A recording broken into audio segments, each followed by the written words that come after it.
Bom, então, bom dia, boa tarde, boa Alors je noite. Não reprends, sei bonjour, exatamente onde estão nesse bonsoir, momento, mas estamos em en vários lugares, fonction né? de l'endroit de la planète où vous vous trouvez. Iniciar agora On va donc commencer maintenant mais uma IP Talks, IP Talks, né? cette IIP Talks, une nouvelle É, édition donc de l'IIP Talks. ficamos agora com a palavra do Benoit, que vai fazer Et uma nous allons introdução maintenant passer também la parole à sobre Benoît qui nossa va querida prononcer quelques mots de Berjanete, sobre os présentation trabalhos donc sur dela notre chère, e au tudo. sujet de notre chère Berjanette. Et je vous souhaite à toutes et à tous et à tous la bienvenue. Bonjour, bonjour à toutes, bonjour à tous et bonjour à tous.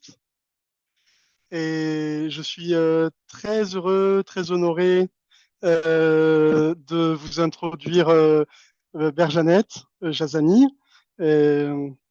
On a vraiment le grand plaisir d'accueillir ce matin.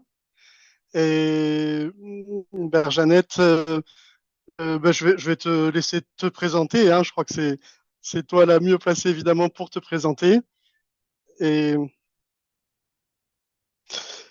et j'ai peut-être un petit souci d'internet. Je suis dans une région où il pleut beaucoup et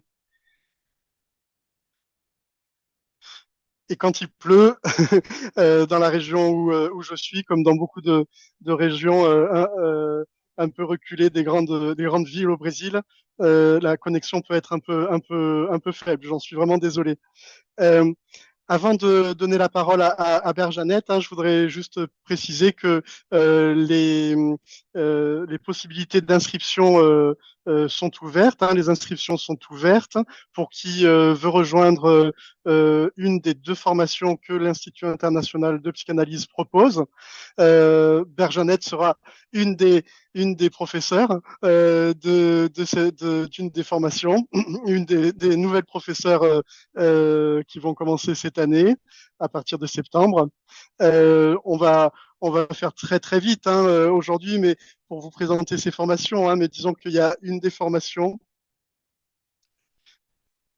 qui est ouverte à quiconque est intéressé, qui a un intérêt avec la psychanalyse, une formation d'un an, une formation également d'un an, qui est ouverte et proposée à des personnes qui ont déjà une activité clinique. Toutes ces formations sont proposées à qui parle français, anglais, portugais.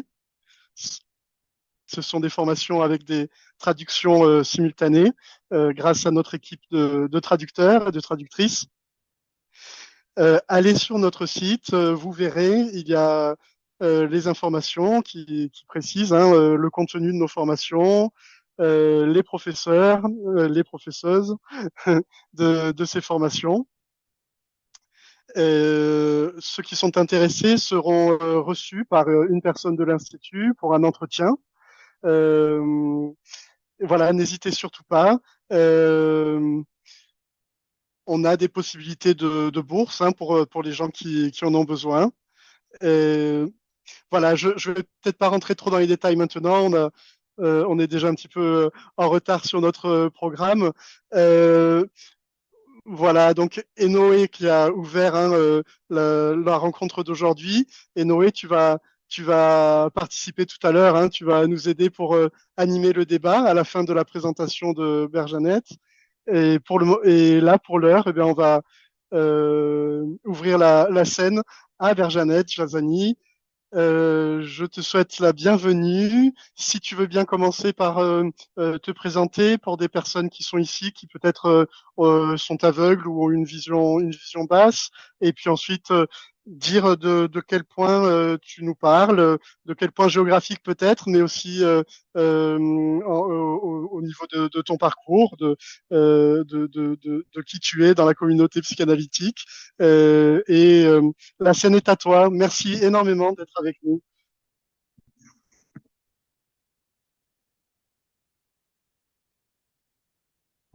Merci Benoît. Thank you very much and hello everyone. Merci beaucoup. First of all, thank you for inviting Merci me. à toutes les personnes d'ailleurs. Merci d'abord de m'avoir invité. Ça signifie beaucoup pour moi et c'est une superbe opportunité de pouvoir partager un petit peu mes messages auprès d'une nouvelle audience, d'un nouveau public et de partager donc un petit peu les recherches qui sont en cours sur le thème de la haine, de la trahison et de la revanche. Voilà, c'est de ça que je vais vous parler aujourd'hui d'ailleurs, de la revanche en particulier aujourd'hui. Et ce donc d'une perspective psychanalytique.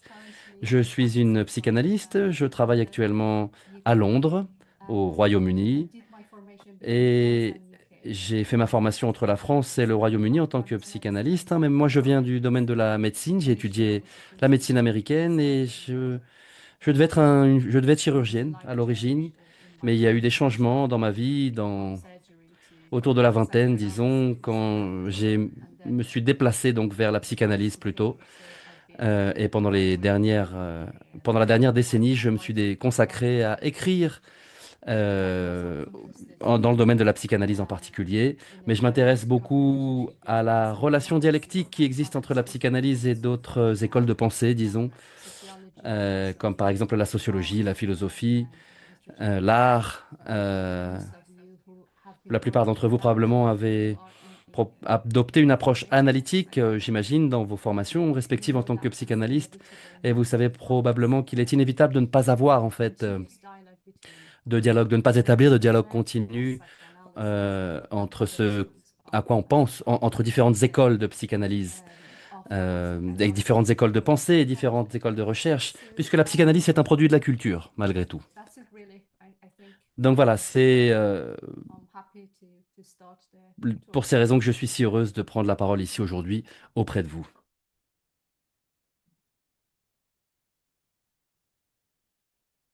À vontade, Bejanete. Berjanette, je t'en prie, tu peux commencer, nous t'écoutons. Merci beaucoup.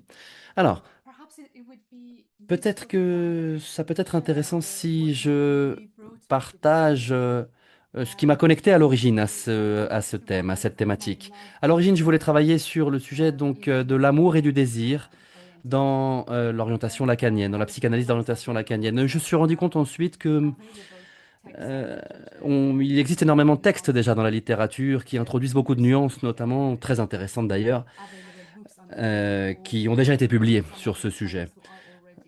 Certains de mes collègues d'ailleurs travaillent actuellement, sont actuellement en train de produire de nouveaux textes pour alimenter cette littérature. Et j'ai eu des échanges avec des collègues et je me suis demandé pourquoi j'essayais de m'intéresser à l'amour et au désir en fin de compte, qui sont quand même deux concepts différents de la psychanalyse, du point de vue psychanalytique, hein. Et je me suis rendu compte donc que je vais vous parler en fin de compte de l'opposé, du contraire d'une certaine façon de l'amour, euh, puisque voilà, on va vous parler, je m'intéresse donc à la revanche, à la trahison et à la haine, qu'on peut considérer donc à l'opposé d'une certaine façon de l'amour. On en est donc arrivé à cette conclusion que le thème de la revanche peut être une des structures possibles de l'amour. La revanche peut être une des structures possibles de l'amour. Les récents événements qui se sont produits dans le monde nous montrent également que il existe d'autres facteurs, disons, qui m'ont conduit vers d'autres implications afin d'interroger véritablement ce qu'est la revanche d'un point de vue psychanalytique. Je me demande donc comment la psychanalyse peut répondre à ces questions-là. J'ai essayé d'aborder les questions de la revanche comme étant un phénomène. Et pour celles et ceux d'entre vous qui pratiquez déjà la psychanalyse, vous savez probablement que c'est là un thème qui nous est très familier, notamment dans nos cabinets. Et c'est quelque chose qui est souvent exprimé de façon explicite ou implicite. Et on peut s'interroger sur comment on fournit un espace d'écoute de ces narratives et de ces récits qui sont loués donc au thème de la trahison, de la haine et de la revanche. C'est également une question éthique, hein. Éthique et théorique d'ailleurs, hein, quel type de traitement analytique doit-on proposer lorsque l'on reçoit quelqu'un dans un cabinet autour de ces questions? D'un point de vue personnel, je pense que beaucoup d'entre vous en avaient fait l'expérience de ces émotions, de ces sentiments, la haine, la trahison et la revanche, comme étant des affects qui sont à la fois doux et amers. Et en particulier la revanche, c'est un phénomène, ou plutôt une expérience, disons, une sensation, un sentiment qui peut être lié, voire mélangé avec d'autres sentiments. Ce C'est rarement présenté, disons, au niveau individuel. C'est plutôt quelque chose d'assez complexe qui est souvent mélangé avec des émotions parfois désagréables comme la honte, la jalousie, la rage, la haine, la colère. Donc d'un point de vue analytique, c'est un petit peu ce qui m'a motivé, disons, à m'intéresser à ces questions. Et c'est peut-être une évidence que de dire que c'est là l'une des puissances peut-être les plus fondamentales de notre propre existence.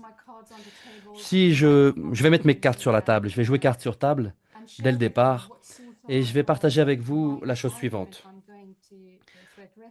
Le type d'argument dont je vais vous parler aujourd'hui,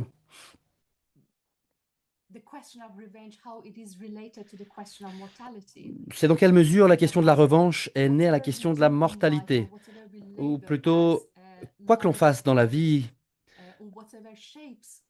tout ce qui relève de la force vitale, disons, tout ce qui forme un petit peu notre réalité, c'est très souvent une forme de revanche qui est née à partir d'un être mortel, qui naît à partir d'un être mortel.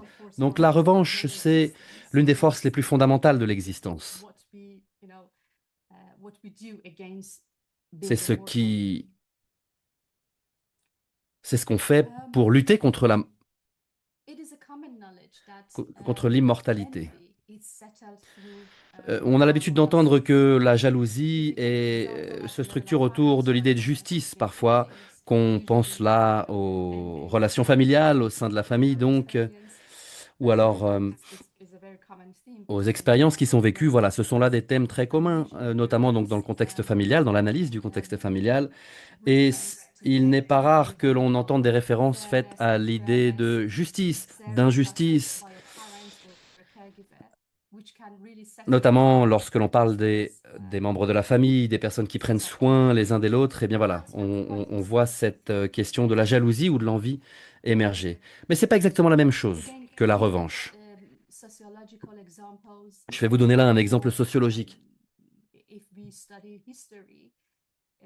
Si l'on s'intéresse notamment à l'histoire de l'être humain, voire de la civilisation, hein, bon, bien qu'il soit un peu difficile de faire référence à la civilisation, la revanche, différemment de l'envie, ne se structure pas totalement autour de l'idée de justice.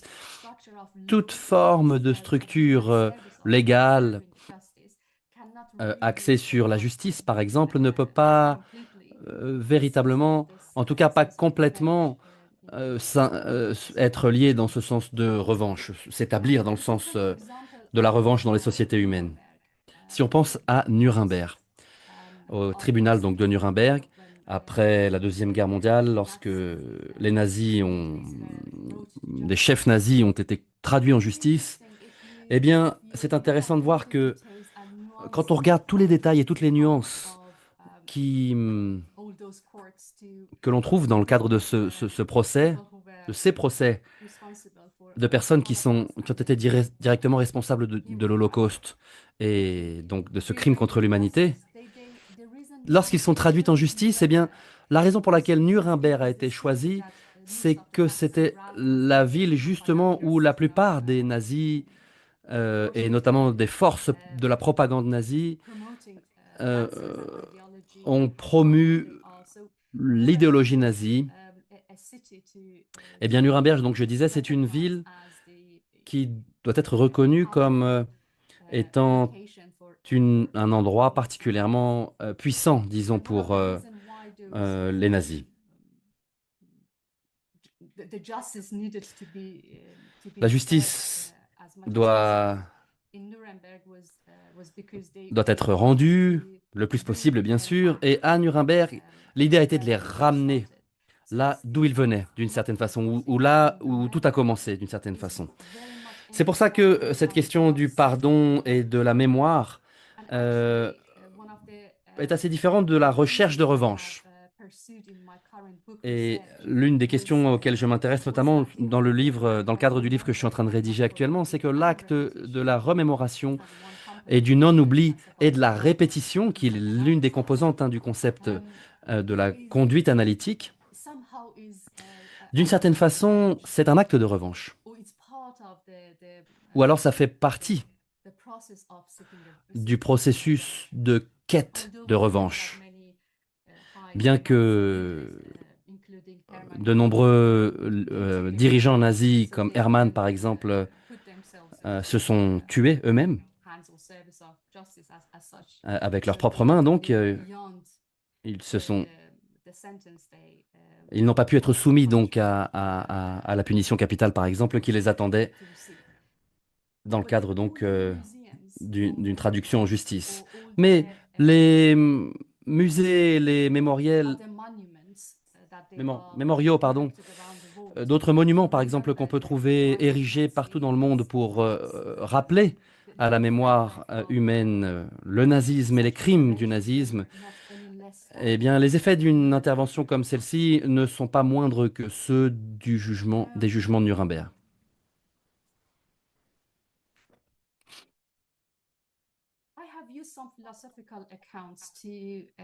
J'ai quelques considérations philosophiques à partager avec vous. Ce sont des éléments, disons, des arguments, un peu de contexte d'une certaine façon, concernant ce qu'est ce phénomène. Et je parle de ça dans mon livre. Et à cette occasion, j'aimerais vous apporter quelques références. Je ne citerai pas tout, mais ce sont là des contributions pour moi, notamment pour alimenter, notamment c'est Nietzsche, Max Schiller, un philosophe allemand. À la fois, Schiller et Nietzsche travaillent beaucoup l'idée de résignement, de ressentiment, pardon. Je ne pense pas qu'on aura le temps de discuter véritablement de cette question, là, du ressentiment, notamment des travaux de Descartes qui s'est intéressé à la haine. Donc on va tout simplement se concentrer sur Nietzsche aujourd'hui. Bon, eh bien, Nietzsche développe un peu l'idée de revanche et de ressentiment comme étant à l'origine de la moralité. Il pense que la revanche, c'est une résolution généalogique qui résulte dans la formation donc de l'intention du pouvoir et peut-être même dans la fondation de force pour la création de valeur. Toutefois, Max Schiller,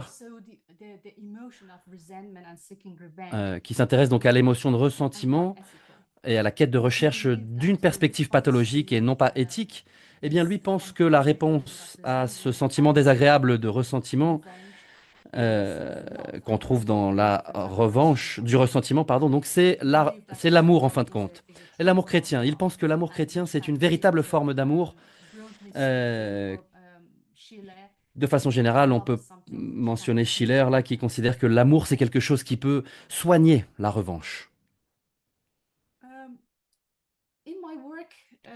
Dans mes travaux, je m'intéresse aussi au travail de la littérature, à la fois la littérature grecque, grecque ancienne, hein, antique, pardon, et la littérature perse antique également.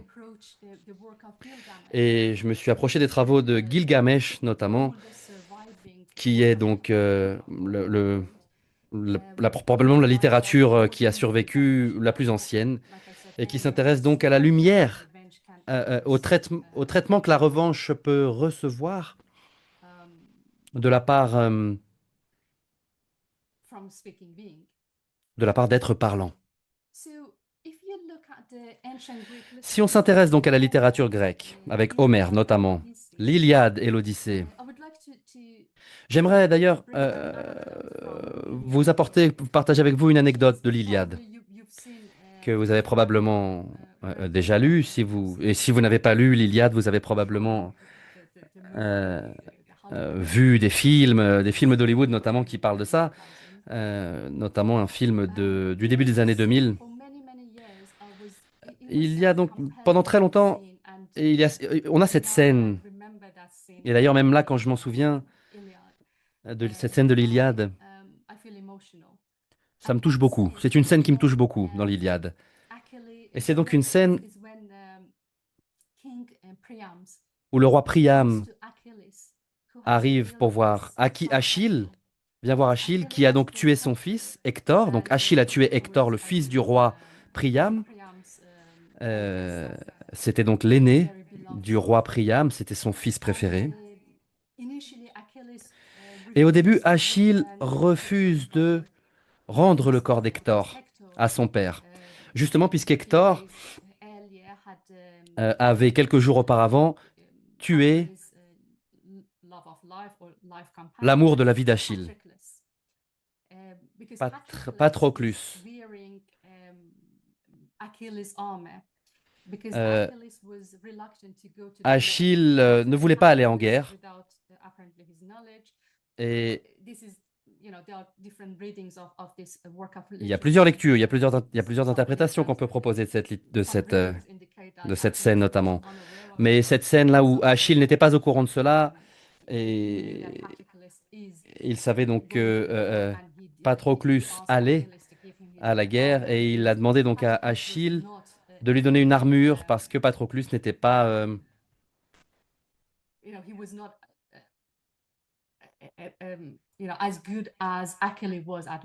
parce qu'il n'était pas aussi bon que Achille à la guerre en fait. Patroclus n'était pas aussi fort qu'Achille dans l'art de la guerre, disons. Donc il lui a demandé voilà.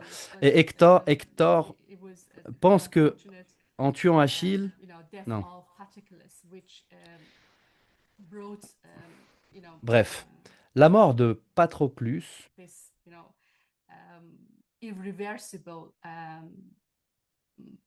étant donc génère donc une forme de revanche irréversible contre la ville de Troie. Dans cette anecdote, le roi Priam embrasse les mains d'Achille, qui a pourtant tué son fils bien-aimé, et de ce vieux roi donc demande à Achille de rendre le corps de son fils, Hector. Eh bien, de nombreuses interprétations proposent une lecture où il s'agit de la pitié peut-être qui est en jeu là. Et Priam peut se demander ce qui s'est passé véritablement avec son fils. Et Priam, en fait, se rend compte qu'il reconnaît qu'il ressent le même type de sentiment qu'Achille a ressenti par rapport à Patroclus. Donc c'est comme une reconnaissance mutuelle de la douleur de l'autre, même si l'autre est responsable de la douleur en question. Et voilà, ça c'est quelque chose qui m'intéresse beaucoup, et je m'intéresse notamment beaucoup à ça dans mon ouvrage actuel, c'est la reconnaissance de la douleur de l'autre comme étant quelque chose qui nous permet d'enraciner le sens d'enraciner la revanche. C'est Patrocle en français, c'est pas Patroclus, pardon de la part du traducteur. Patrocle. Bon, quelles sont les conséquences du point de vue analytique qu'on peut proposer? Si on s'intéresse maintenant à l'Odyssée, on a encore ce thème du retour chez soi qui est également lié à l'acte de la revanche, de vengeance. Mais dans l'Odyssée, c'est pas nécessairement une question autour de la question de l'assassinat, c'est plutôt de la restauration du sacré. L'approche de la revanche dans l'Iliade et l'Odyssée, c'est la quête de justice, en fin de compte. C'est pas forcément la reconnaissance de la douleur mutuelle ou quelque chose comme ça. C'est véritablement la quête de la justice dans l'Iliade et l'Odyssée. Donc Pénélope, vous savez la revanche de Pénélope est intéressante aussi dans les travaux dans l'Odyssée, puisqu'elle elle reste loyale malgré sa quête de revanche contre. Et donc elle élève son enfant dont le père. Bref, la revanche de Pénélope peut être lue comme une forme de symptôme peut-être. Et on va dans quelques instants venir à la partie analytique pour s'éloigner un petit peu de la littérature. L'autre exemple que je voudrais vous donner, c'est Oreste. Oreste, vous pouvez voir donc cette question du traumatisme transgénérationnel ou alors de la malédiction héritée qu'on retrouve dans cette histoire. Et donc chez Oreste, on a donc ce personnage, Oreste, le protagoniste, et dont le dilemme par rapport à l'assassinat de sa mère.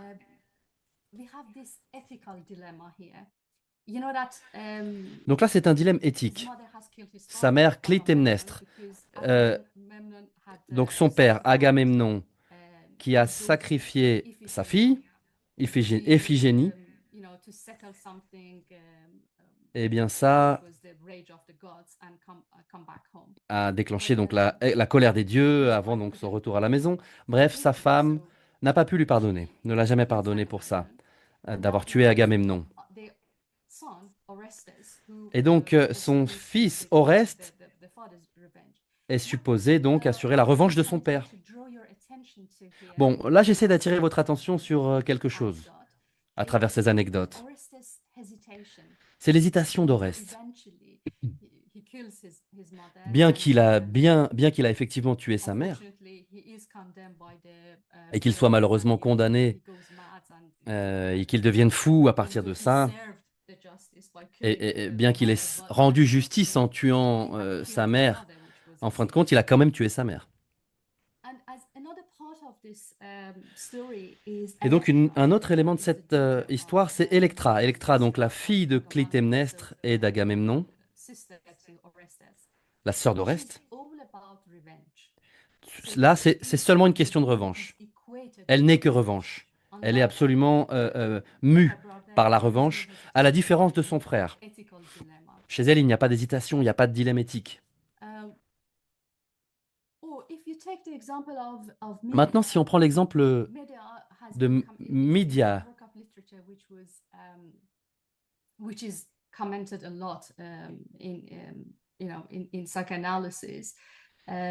en psychanalyse,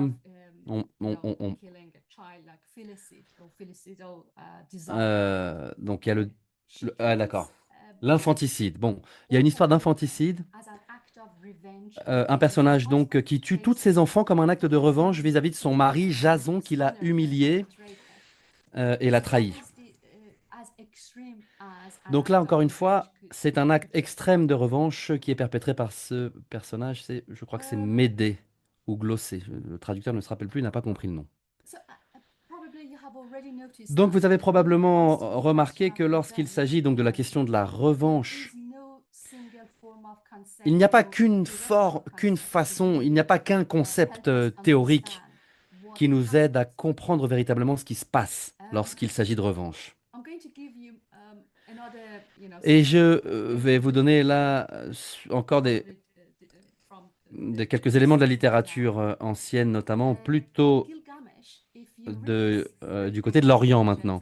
Chez Gilgamesh, donc dans la littérature épique d'aventure donc de Gilgamesh, vous avez ce personnage, donc le roi Gilgamesh, qui est un grand roi, une bonne personne, et qui tombe amoureux de Enkidu, sa meilleure amie ou son meilleur ami, et qui ils étaient à l'origine ennemis, et ensuite ils sont tombés amoureux. Et ce personnage-là, Ishtar, la déesse Ishtar, était amoureuse du roi Gilgamesh, et elle ne pouvait pas véritablement supporter cette relation entre le roi et Enkidu.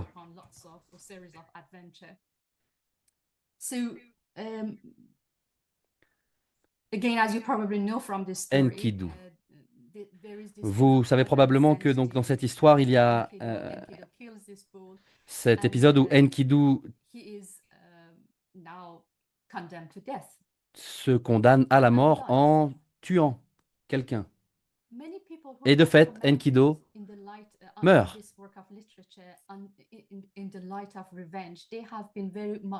Cette question donc de la revanche dans cette histoire du roi Gilgamesh se concentre véritablement, c'est véritablement ce qui meut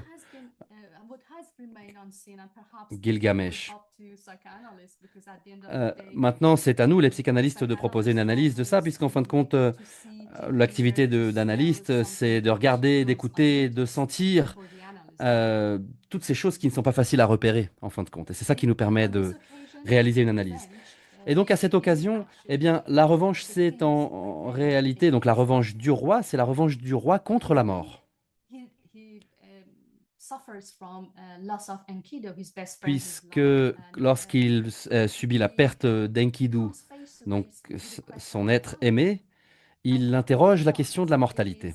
Et ce qu'il fait à ce moment-là, c'est de s'engager dans une longue aventure pour trouver le remède contre la mortalité. Ou d'une certaine façon, il recherche l'immortalité. D'un point de vue analytique, on peut penser que son symptôme, une fois de plus, devient la quête de l'immortalité, et ce à travers une revanche contre la mort.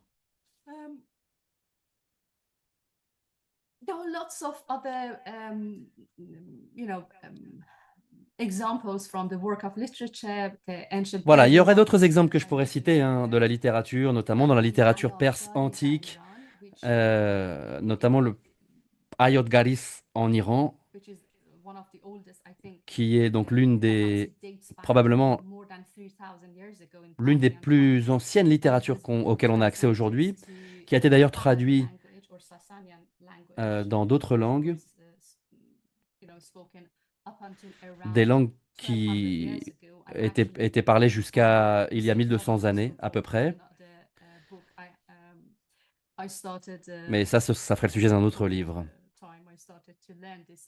D'ailleurs, je me suis intéressé à ça aux langues anciennes. À partir de la crise du Covid, à ce moment-là, j'ai commencé à m'intéresser aux langues anciennes.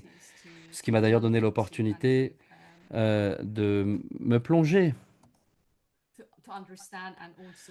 dans ces questions-là, afin de mieux comprendre peut-être à partir de la littérature, notamment donc de l'Iliade, ce qu'il y avait à retirer. Donc, cet ouvrage de la Perse antique nous montre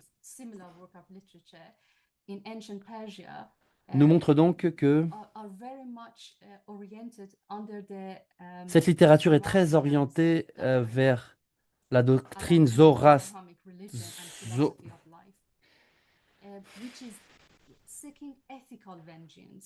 du zoroastrianisme. Et on trouve véritablement l'idée de restaurer la sagesse dans cette littérature perse antique. Et on croit donc que la revanche, c'est seulement quelque chose qui est pour les dieux. Et on voit là l'idée donc de valeur.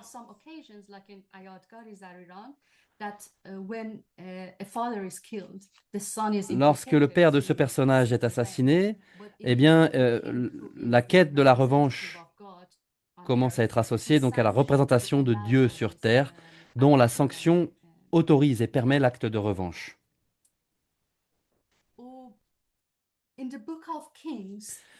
Dans le livre des rois, qui est un long recueil de poèmes d'un auteur iranien, un poète iranien dont le traducteur n'a pas compris le nom,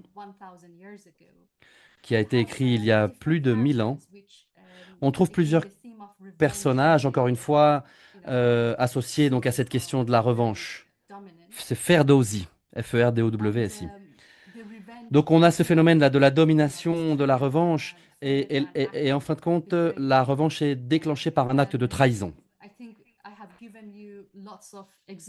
Et je vous ai déjà donné assez d'exemples, je pense, aujourd'hui, peut-être pas encore des exemples analytiques, mais et d'ailleurs, je ne pense pas qu'on aura le temps de véritablement faire le tour des exemples littéraires qu'on pourrait citer. Et je reviendrai maintenant à la question de la revanche dans la psychanalyse, comme étant un produit de la culture. On peut véritablement situer la revanche dans la théorie analytique comme étant quelque chose qui est traité comme un affect, hein, c'est ce que j'ai dit au début de mon intervention. C'est un mélange d'affects qui sont associés donc à la haine, à la colère, à la jalousie, à la honte.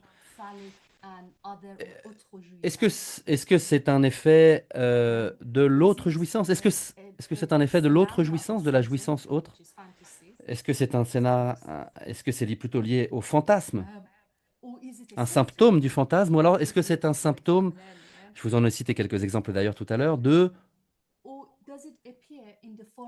ou alors est-ce que c'est quelque chose qui apparaît sous la forme du désir?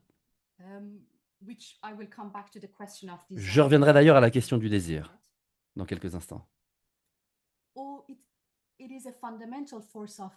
Ou alors est-ce qu'il s'agit d'une force fondamentale de l'être dont on peut parler comme étant un manque de privation, d'aliénation ou de séparation? Ou alors si on fait référence aux travaux plus tardifs de Lacan sur le symptôme, et en particulier le symptôme, est-ce qu'on ne peut pas raffiner un petit peu cela comme étant une forme de symptôme, donc, ou de symptôme? Maintenant, si c'est un acte, de quel type d'acte il s'agit? Si c'est un acte, ça peut nous dire quelque chose au sujet donc du sujet du désir, ou alors de la position de l'objet désirant. Quel type de questions éthiques la psychanalyse peut-elle soulever concernant ce que l'on observe en clinique comme étant de l'ordre de la revanche? Très rapidement, dans les travaux de Lacan, notamment dans le 7e séminaire, comme vous l'avez probablement déjà vu et lu, dans l'éthique, donc sur l'éthique de la psychanalyse, Lacan fait référence à des personnages de la littérature ancienne, à savoir Antigone et Créon. Lacan pense que le désir d'Antigone, c'est un désir de désir. C'est un désir criminel. Comme vous le savez, c'est un désir interdit, puisque il y a le corps de son frère et le roi ne l'a pas autorisé.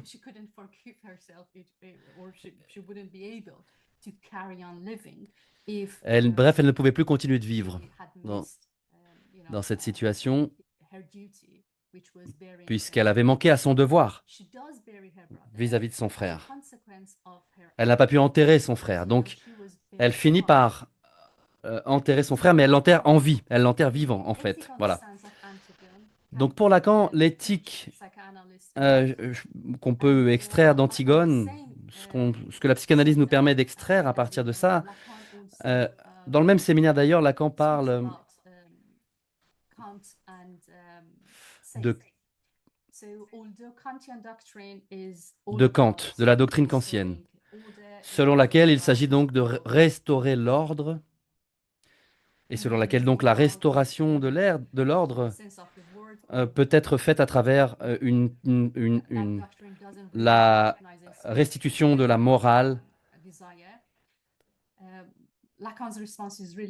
Et la réponse de Lacan par rapport à ça est très intéressante puisqu'il mobilise, disons, une approche différente de la question de la moralité, qui d'ailleurs peut nous conduire vers un sujet pervers.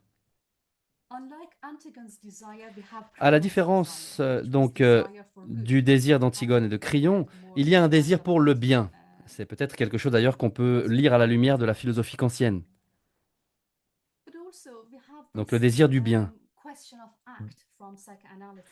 Il y a une question donc d'acte dans la perspective psychanalytique qui est donc très liée au concept du désir. Comme vous le savez probablement, d'un point de vue théorique, il y a 3 types d'actes. Le passage à l'acte, l'acting out,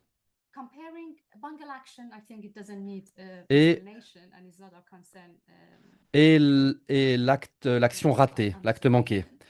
L'acte manqué, bon, je n'en parlerai pas trop ici, mais d'un point de vue théorique, l'acting out vis-à-vis du passage à l'acte, l'acting out, c'est un message adressé à l'autre.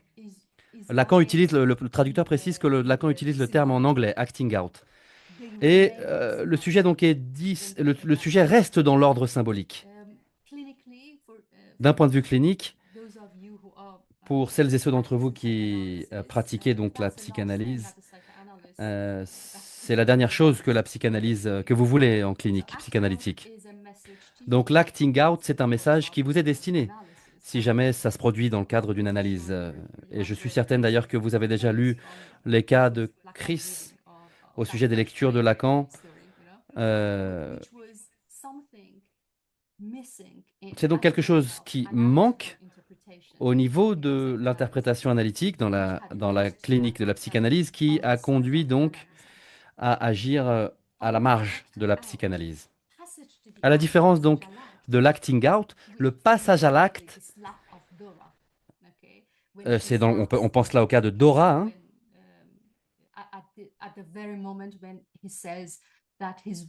au moment où euh, il dit que donc c'est le cas Dora, vous vous souvenez du cas Dora, lorsque Madame Kay était la femme. Donc ça, c'est un acte qui n'est pas un message destiné à l'autre nécessairement. C'est plutôt le moment où le sujet quitte la scène du symbolique, comme nous le dit très bien Lacan. On a de nombreux cas de suicide, notamment, peuvent être considérés comme de l'acting out, justement. Donc, qui ne sont pas adressés forcément sous la forme d'un message à l'autre. Ça concerne le sujet.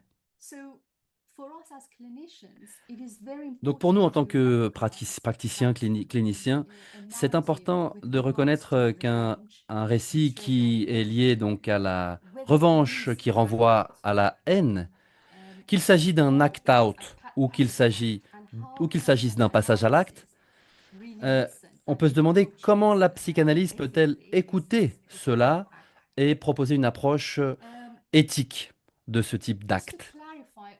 Je voudrais juste revenir sur... je suis consciente que le temps file, mais je voudrais savoir combien de temps j'ai encore, puisque j'ai quelques exemples, notamment du cinéma, pour clarifier un petit peu cette idée de passage à l'acte et de son lien avec et du lien que ce concept entretient avec la revanche. Combien de temps j'ai?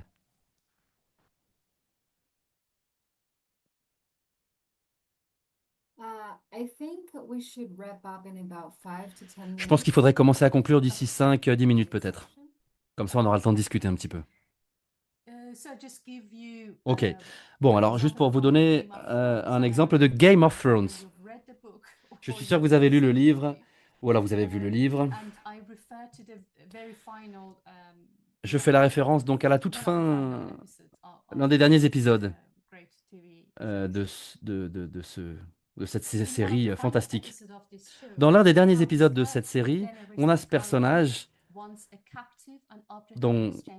qui est donc, disons, captif, qui fait l'objet d'un échange de prisonniers. Et ensuite, la reine qui le libère, il fait face au moment donc décisif de la victoire de l'arrivée du roi. Donc, la guerre est terminée.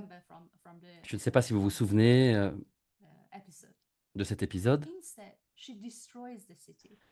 Et qu'est-ce qui se passe en fait? Elle détruit la ville. Tout ce qui est fait entre ce personnage et un autre personnage,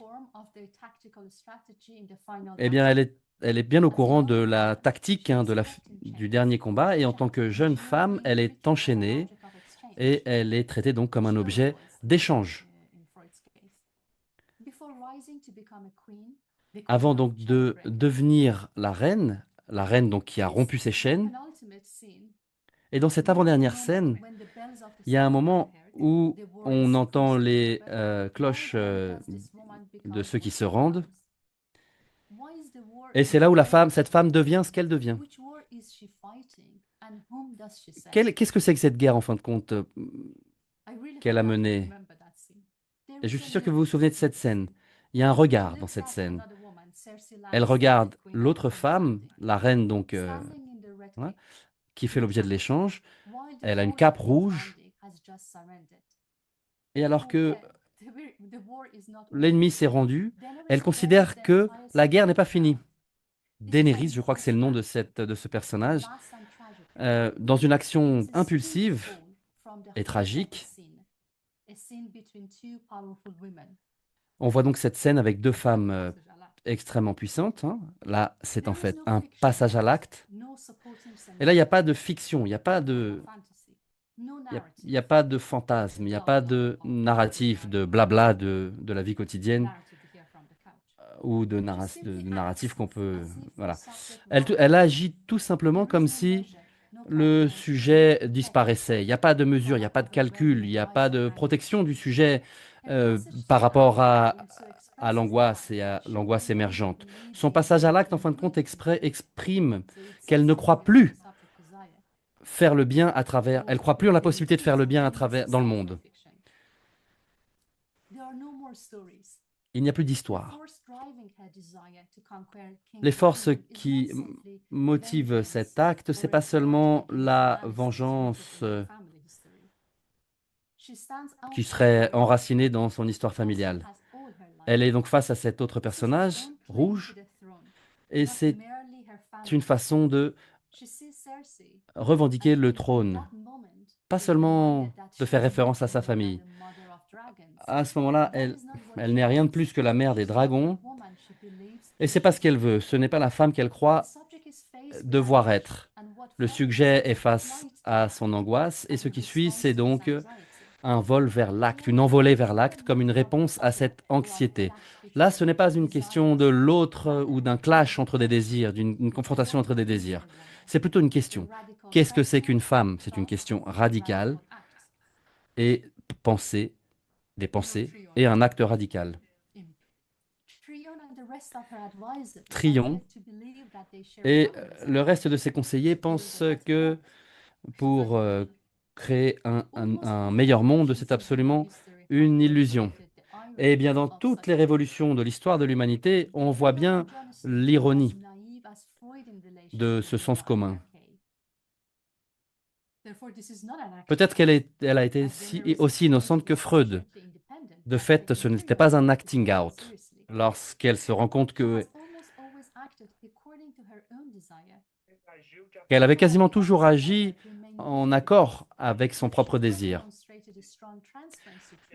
Et bien qu'elle soit restée sans défense, on voit là un transfert vers Tryon. Et on peut peut-être interpréter, avec la théorie analytique d'ailleurs, cela comme étant un acting out. Mais je pense que ce n'est pas le cas. La reine de Ashless, la mère des dragons, ne fait pas la scène pour l'autre. Son acte de violence fonctionne comme un refuge contre la non-existence. On peut interpréter cela comme une demande de revanche totale. Mais peu de questions ont été posées au sujet de la véritable revanche. Qu'est-ce qu'elle recherche également à travers cet acte, ce passage à l'acte de la revanche, qui renvoie donc à ce qu'est une femme. C'est en tout cas là la lecture que moi je propose de cet ouvrage littéraire. Bon, je pense que maintenant je vais m'arrêter là. Merci beaucoup pour votre patience et nous avons pas mal de temps pour pouvoir discuter maintenant. Merci beaucoup, Berjanette. C'était un petit aperçu de vos travaux et je pense que ça nous donne véritablement envie de savoir, d'en savoir plus. Ça nous donne envie de mieux connaître vos travaux, de vous lire à partir de ce que vous nous avez partagé avec nous ici. Nous sommes très heureux de savoir donc très heureux donc de ce partage que vous venez de faire avec nous. Je pense que maintenant nous avons le temps de recevoir quelques interventions, questions, réponses. On va donc je vous invite donc à partager maintenant vos commentaires, vos questions, bref, tout ce que vous souhaitez dire. Si vous voulez revenir sur certaines des anecdotes qui ont été partagées ici, sur l'approche psychanalytique. On va commencer avec Monica. Monica, je t'en prie, prends la parole. Boa tarde, boa Bonjour, noite. bonsoir. Obrigada, Berjanê. Eu sou sua Merci, colega Berjanette. do Je IP. suis donc ta estou collègue ici à l'IP. aqui. Je suis également professeur à l'IP. Falando de Belo Et je parle Horizonte, directement depuis Brasil. Belo Horizonte, Brésil. Eu acho que essa formação do IP Je pense que cette traz formation de uma l'IP característica que a sua fala a une caractéristique reforça. É da une caractéristique diversidade. qui est vraiment E claire dans nós ce que somos tu viens de dire. C'est realmente la muito diversité. diversos. Voilà, nous sommes Pensamos sobre la vários diversité. aspectos Nous do nosso pensons à partir de mundo. plusieurs perspectives E eu notre fiquei monde. extremamente Et moi, agradecida vraiment, de je participar dessa suis très conversa. reconnaissante à l'IP Agora, de pouvoir de manhã participer à com cette você e discussion com d'aujourd'hui, en vocês. ce samedi E matin. eu gostaria, então, gente, vem fazer a formação, porque essa Donc voilà, je formação é vous invite à muito venir boa. participer à cette formation de E l'IP quem qui já est fez, estou vraiment vendo super, a hein, et Magali, vai chegando, celles et fica ceux por qui sont perto, déjà à porque l'IP, esse é um restez lugar à l'IP, restez diferenciado. près de l'IP, puisque c'est vraiment un endroit E très eu queria spécial, te l'IP. perguntar, na verdade Voilà, não é j'aimerais te uma demander, pergunta, é um c'est pas comentário, vraiment para que a une gente question, c'est plutôt un possa commentaire que falar j'aimerais um pouco faire mais, pour qu'on se você puisse achar parler un peu plus maintenant que é si pertinente. tu penses que c'est pertinent. Os exemplos todos que você deu, da Tous les vingança exemples que tu as e cités do pour ódio, illustrer donc cette réflexion eu fiquei concernant la pensando, é um vengeance, tema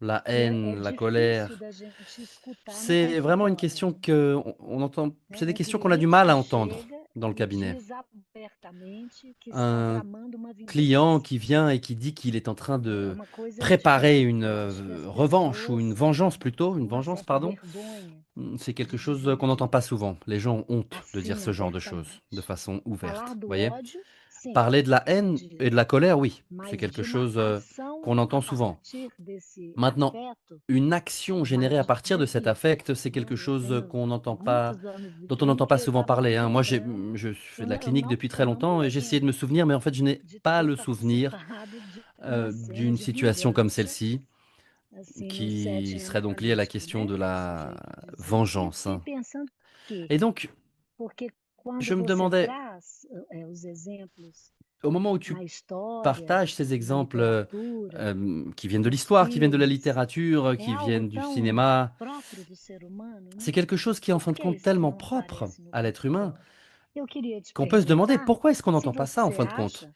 en que cabinet. tem componente Est-ce narcísico que tu penses qu'il y muito a forte une composante narcissique là qui nesse serait ato narcissique, qui da serait très forte vingança? peut-être dans cet acte de Tanto no la mobilizar a vingança, vengeance, uma ferida qu'il s'agisse de la narcísica mobilisation em que o de sujeito vai la lá se vengeance, hein, vingar, la quanto blessure nesse narcissique, sentido de esconder où a le sujet va vingança, rechercher cette vengeance, mais aussi dans de não nos dizer, le fait né, de não dizer dissimuler la ao vengeance, analista, hein, le fait de ne porque é pas algo dire à que l'analyste envolve. Então, ou quelque chose qui seja, est en lien avec la vengeance, puisque c'est entre a quelque chose qui fait vingança honte. Voilà, e donc esse c'est l'articulation narcisismo. là entre la Se vengeance et você le acha que narcissisme faz en fait qui sentido m'intéresse, et je isso. voudrais demander si tu E penses que ça a du sens, muitíssimo cette obrigada pela réflexion. sua fala. Voilà. Merci beaucoup en tout cas pour ton intervention. Thank you, Monica, for making such a good Merci comment. beaucoup Monica pour ce commentaire si pertinent. I believe that, Je pense yeah, you know, véritablement that it's hard que, to listen en to, effet, c'est quelque chose qu'on n'entend pas souvent.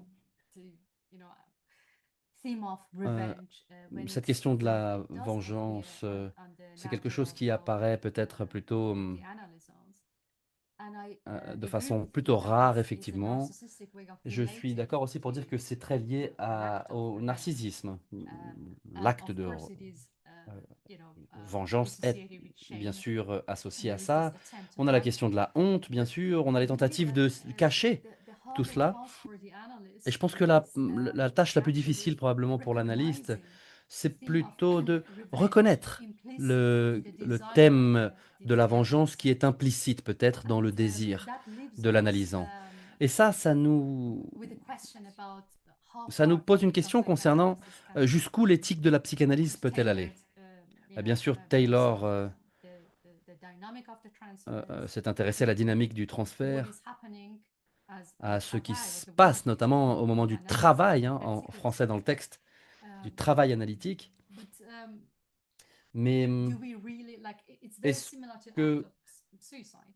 Okay, c'est at the très, level of ça risk ressemble beaucoup à assessment, l'acte we understand that du there are suicide en fin certain de compte. rules and regulations, which I personally respect that. But Une, beyond that, if that is the only act Maintenant, left for the subject to exercise their si c'est le agency, dernier what do we acte really do?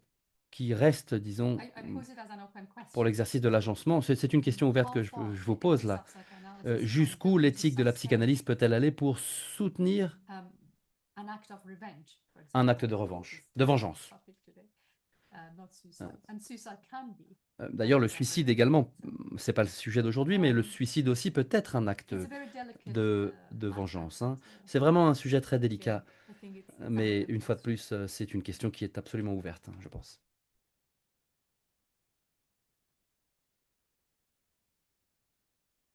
Monica, would you like to add anything to it, or Monica, est-ce que tu souhaites ajouter quelque chose, peut-être? à ce commentaire de Eu te Berjanette. agradeço. Non, Eu je te te, remercie. Je eu te te remercie. agradeço. É isso, eu acho que Oui, c'est se não exactement é ça. explícito, Je está pense que nas si c'est pas entrelinhas mesmo. explicite, Deus c'est entre les sabe lignes. escutar isso Et c'est à daí. nous de savoir écouter E a cela. sua pergunta é muito ética mesmo. Et la Como question ouverte fazer que para tu posais est une manobrar question com éthique, isso, hein. né? Como Comment faire implicar o pour sujeito aí manipuler de cela, modo disons, hein? Qu'est-ce que que ça implique o du point de vue du desejo sujet, dele e a de telle sorte ética que son e a désir escuta do et inconsciente não l'éthique et tampone l'écoute de la conscience a ne possibilidade de fala tamponnent na pas pour análise, autant la né? Sem possibilité de prise de cunho parole moral, en digamos analyse. assim. Muito obrigada. Merci beaucoup. Merci Monica. Merci de partager ces réflexions avec nous. Je crois que nous avons Leila maintenant Yes. qui va prendre la parole. Yes. Thank you. Oui, merci. Hello, Berjanette. Thank Bonjour. you for Berjanette, your merci speak, and it was pour ton intervention. very inspiring.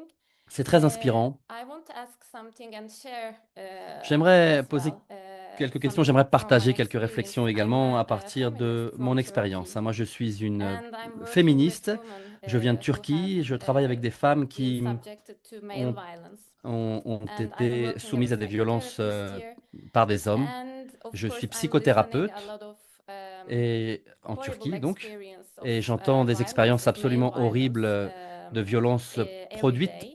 And commises of par des course, hommes women contre des have femmes, donc au quotidien, et ce sont are des femmes telling many qui are telling about their desire of me parlent beaucoup revenge, de leur of désir, course, notamment de leur désir de and vengeance. their Bien sûr.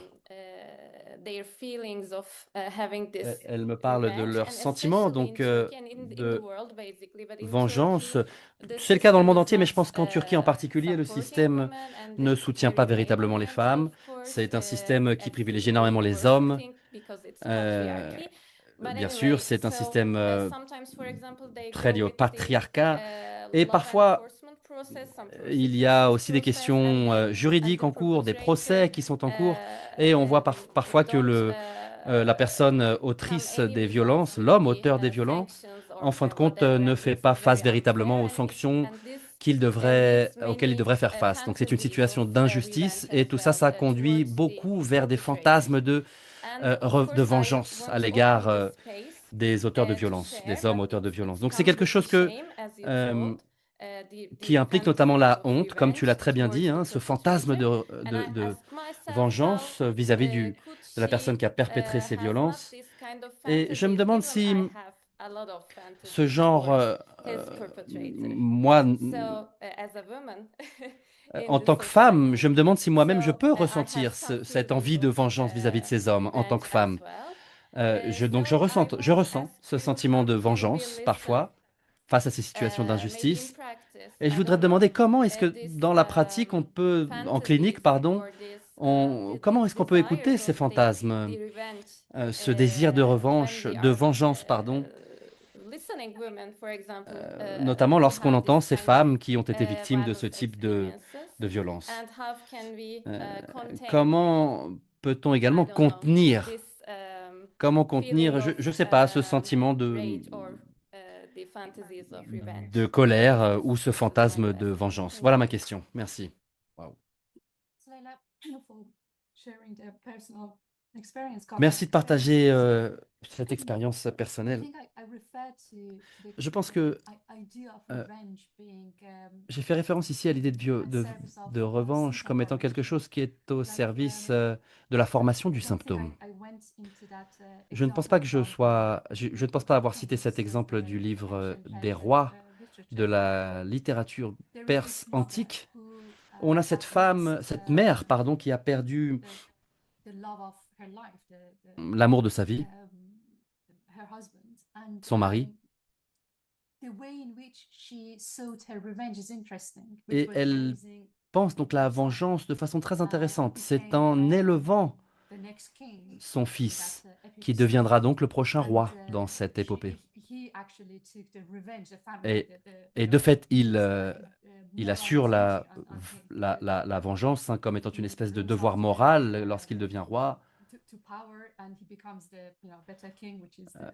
Et lorsqu'il devient un meilleur roi, notamment d'ailleurs, que les générations antérieures, il devient donc une meilleure personne. Donc on voit qu'il y a une modification, là, vous voyez, du fondement du symptôme, en fin de compte, par rapport aux générations antérieures. C'est quelque chose là auquel on peut réfléchir. Donc voilà, produire une nouvelle version, une meilleure version des générations antérieures. Mais c'est une autre question. Bref, dans cette histoire, comme chez Pénélope d'ailleurs, dans l'Odyssée, il est question d'élever un enfant. Je ne suis pas en train de dire là que les femmes qui sont victimes de violences doivent avoir des enfants et devenir des mères, etc. C'est pas ce que je suis en train de dire. Je suis juste en train d'attirer votre attention sur le fait que dans le travail analytique, il y a assez d'espace, je pense, pour fabriquer de nouveaux symptômes, sans pour autant commencer par reconnaître la colère ou la douleur de la victime, qui devient d'ailleurs un analysant ou une analysante, et pas seulement une patiente ou juste une patiente victime, quelqu'un qui a agencé donc son désir. C'est peut-être une nouvelle forme de symptôme qui émerge là. Donc ça peut être une possibilité, une façon possible, je dirais. Et la psychanalyse, c'est censé être un espace de sécurité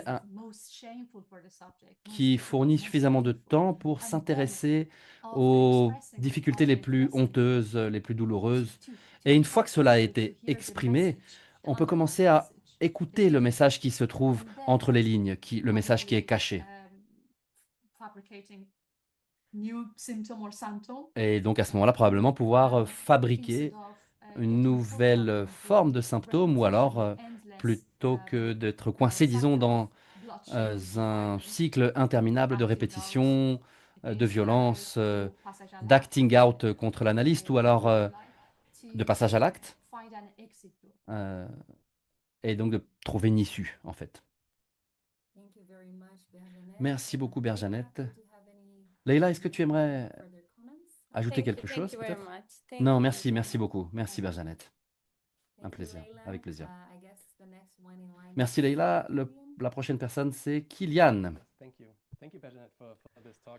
Merci, Berjanette, pour cette intervention qui stimule beaucoup la réflexion. Ce que je me disais au moment où je t'écoutais, c'est que notre histoire culturelle est pleine d'exemples d'histoires comme ça qui nous permettent donc de voir que les différentes perspectives sont multiples et que le destin des personnes, parfois, leur permet quand même de définir le chemin qui sera parcouru. Et c'est peut-être là, pour moi, c'est quelque chose de particulièrement intéressant. C'est un peu paradoxal d'ailleurs, puisque on peut être motivé par l'injustice. Et pour parler en termes un peu plus lacaniens, le déclenchement met en évidence l'ordre symbolique d'une certaine façon, et la revanche peut être quelque chose peut-être une idée qui restaure l'ordre symbolique, peut-être. Mais bien sûr, ça vient de nous-mêmes, et donc ça vient de l'affect, et on peut donc peut-être se vendre à soi-même l'idée de recréer un ordre qui aurait été détruit.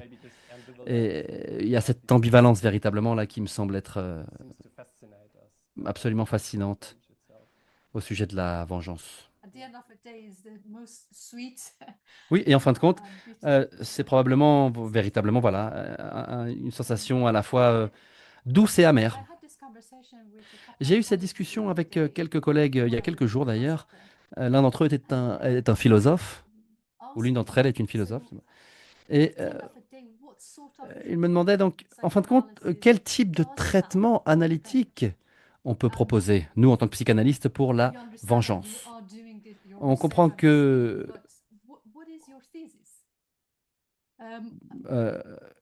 je crois comprendre. Moi, j'ai une thèse peut-être dans le livre que je suis en train d'écrire, j'ai une thèse peut-être.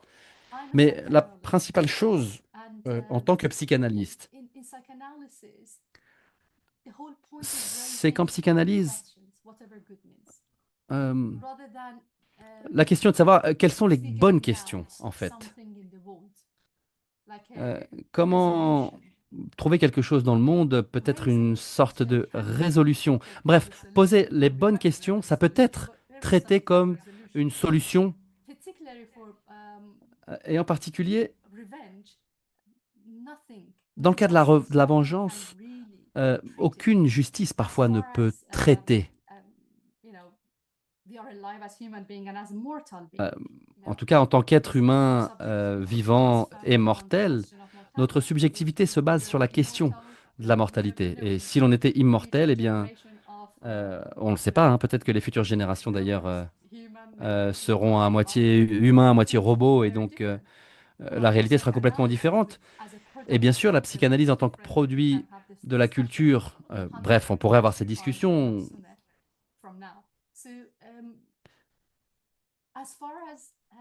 En tout cas, s'il existe un remède à la vengeance, c'est peut-être la reconnaissance mutuelle de la douleur, je pense. Et bien sûr, ce n'est pas sans conséquences, vous voyez, hein, notamment des conséquences sociopolitiques. Dans certains pays, on pense à la peine capitale. La peine capitale, donc la mort, hein. Si l'on est, par exemple, si l'on a assassiné quelqu'un, si l'on a commis un crime, bref, on peut être soumis à la peine capitale, ça dépend des pays. Mais nous, en tant que psychanalystes, on ne propose pas cette solution.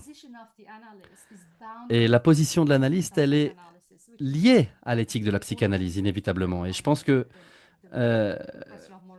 on est tous d'accord pour dire que la moralité ou les valeurs morales ont un rôle à jouer en tant qu'être humain, en tant que psychanalyste, bien sûr, nous avons des valeurs morales. On ne peut pas vivre d'ailleurs sans avoir de valeurs morales, et encore moins en tant qu'analyste. Donc cette reconnaissance de la douleur, si jamais on peut repenser à cette anecdote du roi Priam qui embrasse les mains d'Achille, qui a pourtant massacré son fils tant aimé, eh bien, Achille rend le corps d'Hector puisqu'il reconnaît qu'il va devoir faire face à cette douleur pendant tout le reste de sa vie. D'ailleurs, parce que la personne aimée a été tuée dans sa propre armure. Mais donc voilà, il y a cette reconnaissance de la mutuelle, il y a cette reconnaissance de la douleur chez Priam, le père Priam. Est-ce que c'est véritablement un pardon? On peut voir ça comme ça ou pas. Peut-être que c'est une question d'oubli aussi.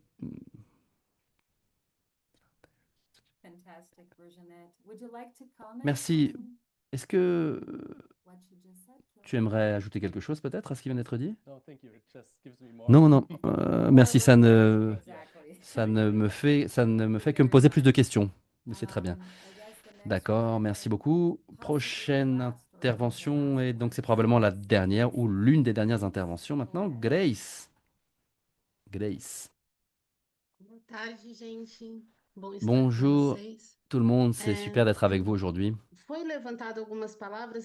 Il y a certains mots que j'ai entendus qui m'ont fait penser à autre chose. Le narcissisme, le moral, le désir implicite, la place de l'analyste et en fin de compte, la reconnaissance de la douleur. Et moi, je me demande parfois lorsque j'entends, ou même quand je parle, je me demande si dans un discours de haine, par exemple, un discours motivé par la haine ou la colère, qui vient peut-être un peu avant la vengeance, est-ce que ce discours, c'est un discours de haine ou est-ce que c'est un discours qui provoque la haine chez moi? C'est cette question que je me pose tout le temps, hein, notamment lorsque, je ne sais pas, je parle et je réfléchis en même temps. Est-ce que je suis en train de prononcer un discours de haine ou est-ce que je parle de ma haine ou est-ce que je suis tout simplement en train de parler de quelque chose que je déteste?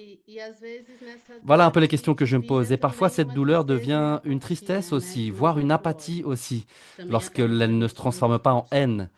Elle peut devenir simplement un discours aussi. Voilà. Merci, j'ai essayé d'être très brève.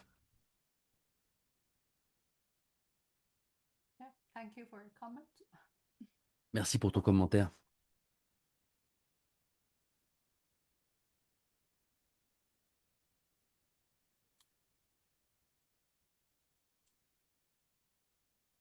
We live in the post-truth era, after all. On vit à l'ère de la post-vérité.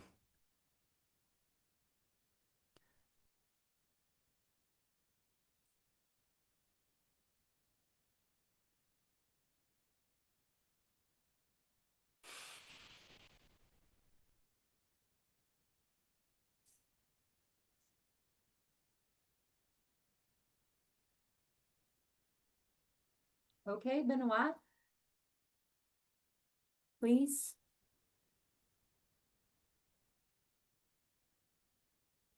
Ton micro, Benoît. Merci beaucoup pour cette présentation. Une collègue m'écrivait dans un message personnel qu'elle pourrait écouter la conférencière pendant des heures. Je suis bien d'accord avec ma collègue, moi aussi. On aurait envie d'écouter plus Bergenette nous parler de ces sujets si précieux. Moi, j'aimerais bien, si tu veux bien, que tu reviennes rapidement sur cette distinction que moi je trouve extrêmement précieuse au niveau clinique entre le passage à l'acte et l'acting out. Est-ce que tu voudrais nous en dire un tout petit peu plus, Jeannette, si tu veux bien?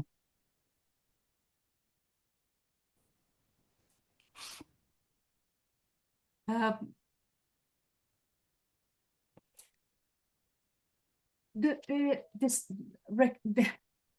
Analytically speaking, Bon, d'un point de vue making such a analytique, distinction is really important. l'établissement d'une distinction comme celle-ci est extrêmement importante. Mais au-delà de la distinction entre le acting out et le passage à l'acte, je pense que c'est important de reconnaître toute forme de passage à l'acte, de savoir reconnaître.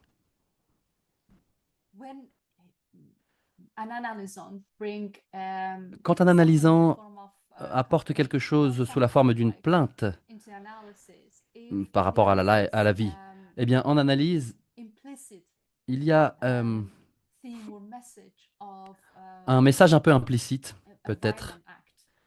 au sujet d'un acte violent And it's this qui est message. présent And that et we qu'on know peut that louper, again is a qu'on peut common rater. thing. We know that Et encore une fois, c'est un lieu and, commun, hein, mais usually people prefer nous to- savons que les gens préfèrent to hate habituellement themselves than hating others. se cacher Easier to plutôt seek que revenge against préfèrent, oneself than, préfèrent se détester eux-mêmes plutôt que take an détester les action, autres. because C'est plus usually that is facile de rechercher la important to vengeance seek contre soi-même, d'une certaine So, façon. that's why I gave this example of Parce que le passage à l'acte, en fin de suicide, compte, not ce only being a n'est question pas sans of conséquence, bien sûr, hein. C'est le cas notamment du suicide, analysis, but euh, also an ethical question that qui soulève notamment des questions we éthiques. miss something Est-ce qu'on a by listening raté to the quelque chose narrative in au the moment où background on without entendait really, la narrative, le matter. récit, le Truth is discours important. sur le divan, Um, ou alors dans le face-à-face, peu importe la position any form of, adoptée en cabinet. Voilà. Dans le cas où quelqu'un passerait à l'acte, donc du suicide, est-ce qu'on a loupé quelque chose? Voilà. Donc le passage à l'acte. L'acting out, c'est l'échec du côté de l'analyse. Yes, indeed, act out is an act addressed to the Act analyst, out, and I en think effet, this c'est is un what acte qui est dirigé Lacan à l'analyste, et ça, je pense que Lacan, d'ailleurs, contribue énormément pour établir cette distinction, et c'est très important. Il se concentre notamment sur le fait que l'act out, c'est un échec de l'analyste. Mais je pense que, si vous êtes d'accord avec moi, c'est pas seulement l'act out n'est pas seulement de la responsabilité de l'analyste qui aurait loupé quelque chose. Ce serait le cas également d'ailleurs dans le passage à l'acte. Je pense que là, c'est plutôt une question d'interprétation d'un point de vue analytique. Qu'est-ce qui a été visé dans l'acte d'intervention et d'interprétation de l'acte analytique? Est-ce que ça a plutôt été une divergence ou une diversion à partir, une divergence plutôt à partir d'un message caché du désir? Eh bien, hors du cabinet, on peut avoir donc le passage à l'acte.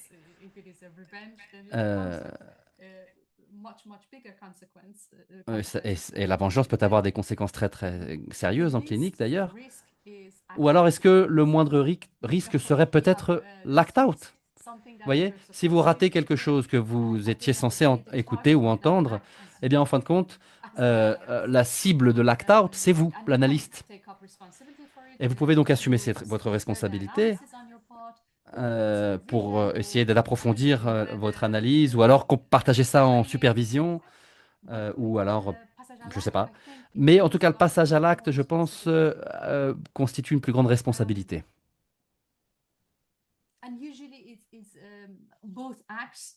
Et très souvent, les deux actes sont en fin de compte très liés à l'interprétation, à ce qu'est l'interprétation. Hein. Qu'est-ce que l'analyse en fin de compte?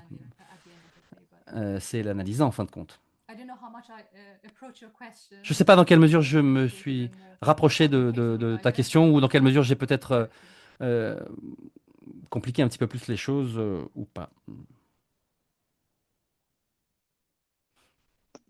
Merci beaucoup, merci beaucoup. Les sujets que tu abordes, en effet, je suis d'accord avec Kylian, c'est extrêmement stimulant. Hein. Merci.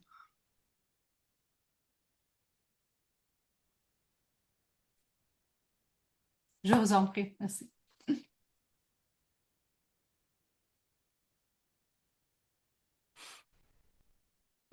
And let's not forget that what brought me to revenge was love. Je voudrais pas oublier que ce qui m'a conduit à la vengeance, c'est l'amour. Hein. Et dans la vie réelle, bah voilà, c'est une expérience que beaucoup de personnes vivent. Beaucoup d'entre nous, souvent des histoires de vengeance. Le point de départ d'histoires de vengeance, c'est en fait des histoires d'amour, très souvent. Au début, c'était l'amour. Et ensuite, la trahison et la haine. Et voilà, je pense qu'on peut tous se mettre d'accord pour dire que l'amour et la haine ce sont en fin de compte les deux faces d'une même monnaie et qu'elles peuvent être traitées un peu de la même façon en psychanalyse. Ça nous conduit d'ailleurs à cette question fondamentale qui est que dans tout acte de vengeance, on peut trouver une certaine résonance de l'amour. Ou alors même le manque absolu d'amour. Est-ce que c'est l'opposé de l'amour? Ou alors est-ce que c'est un résidu peut-être d'amour implicite dans l'acte de vengeance?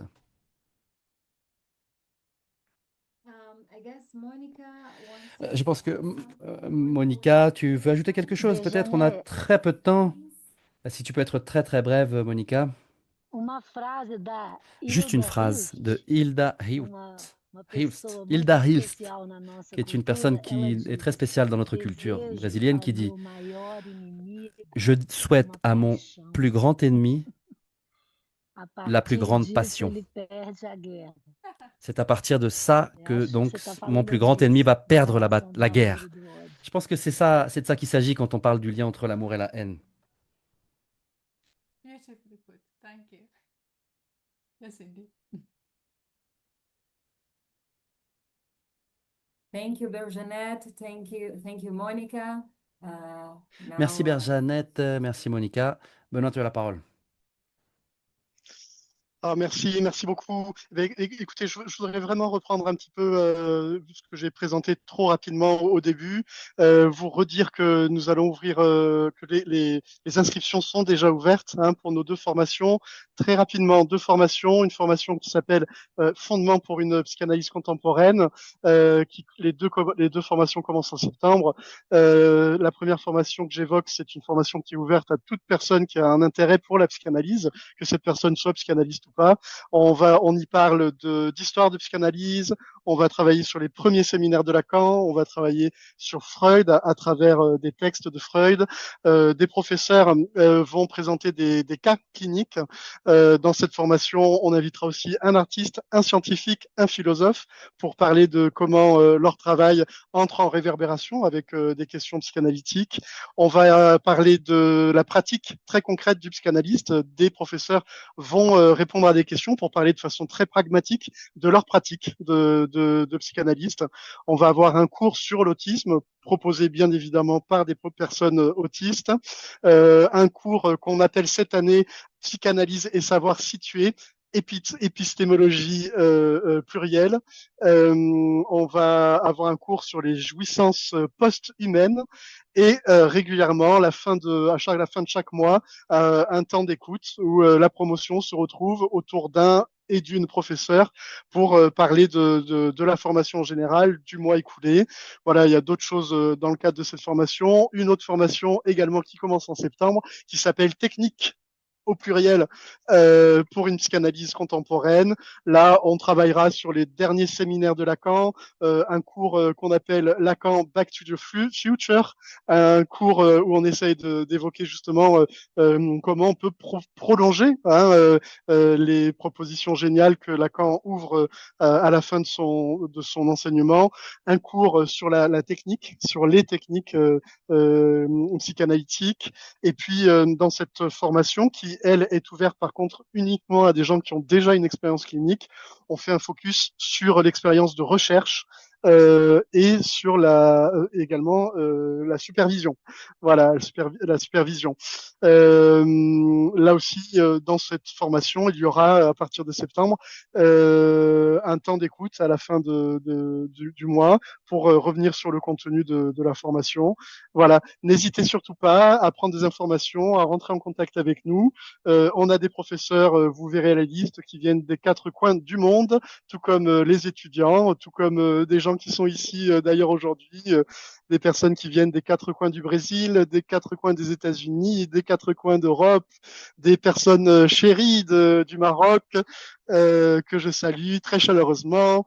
Voilà, des personnes de Turquie et d'ailleurs. Voilà, n'hésitez pas, n'hésitez pas, n'hésitez pas.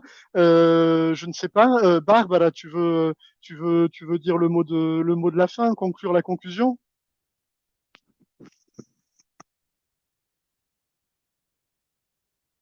Yes, thank you very much, Oui, Benoît. merci beaucoup, Benoît. Just, one last message. Nous avons un tout dernier message April, May May pour vous dire que donc le 16 mai, dans un mois, un peu plus d'un mois, on aura un nouvel IIP Talks. Et ce nouvel IIP Talks sera donné par Jed Wilson, qui est également un professeur à l'IIP.